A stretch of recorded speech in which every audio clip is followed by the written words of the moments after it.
नंदिनी गाय ने झाड़ियों के बीच चढ़ाया दूध तो निकला था पंचमुखी शिवलिंग।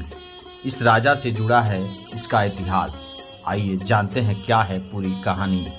उत्तर प्रदेश के महाराजगंज जिला मुख्यालय से करीब 45 किलोमीटर दूर इंडो नेपाल बॉर्डर से सटे इटहिया का शिव मंदिर मिनी बाबा धाम के नाम से विख्यात है।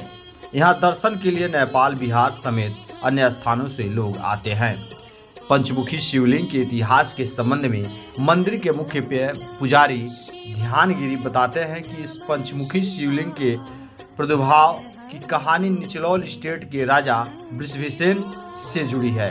राजा वृषभसेन प्रतापी, प्रजलता, न्याय प्रिय राजा थे। वह भगवान शंकर के अनन्य भक्त थे। उनके गौशाला में एक नंदिनी नामक की गाय थी जिसे राजा बहुत मानते थे। सुबह शाम उस गाय का दर्शन कर उसके दूध का सेवन करते थे।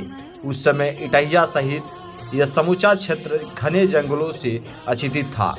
नंदिनी गाय उसी जंगल में घास चरती थी। कुछ दिन के बाद नंदिनी ने दूध देना बंद कर दिया और अपना दूध जंगल की घनी झाड़ियों में जमीन पर चढ़ाने लगी। जब राजा विश्वेन को यह जानकारी हुई तो उन्होंने इस स्थान पर खुदाई कराई।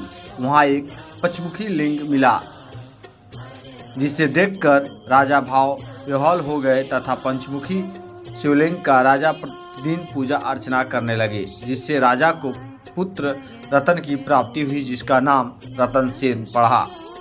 वर्ष 1968 में शिव मंदिर ये बना।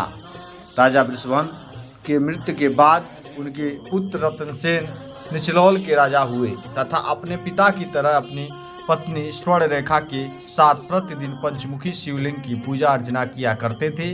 राजा रतनसेन के शासनकाल में एक दिन कुछ चोर रात्रि में चोरी के उद्देश्य से राज्य में प्रवेश कर रहे थे।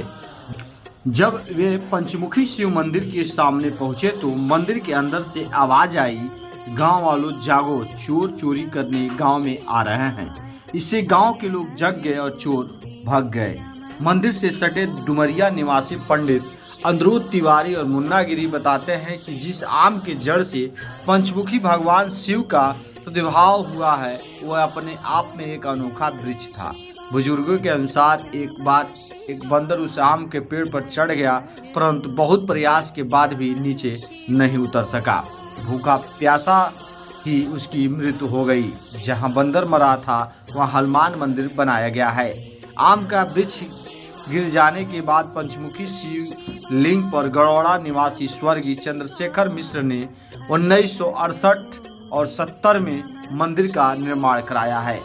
यहाँ शिवरात्रि सहित सावन में भव्य मेले का भी आयोजन होता है और दूर दराज से श्रद्धालुओं द्वारा कांवड़ यात्रा के माध्यम से जल भी अर्पित करते हैं।